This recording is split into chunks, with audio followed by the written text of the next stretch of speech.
Ito po ang smoke purifier dito sa Robinson Novaliches. Tamang paggamit nito, dapat yung tube niya nakakonect sa oven para nahihigop yung usok niya dito, papunta dito sa filter. At dapat din lagi pong pinupunasan dahil mayroong mga may oil na lumalabas dito sa paligid niya, lalo dito sa may mga... Ito naman po yung filter niya, sa first layer.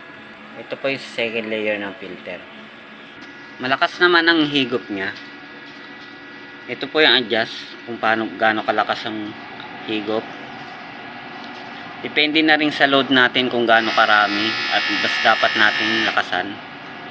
At hindi pa naman pinapalitan yung filter nito dahil hindi naman po ganun karami ang mga nailoload dito. Malakas pa naman ang higop niya. Wala pa naman pong naging problema.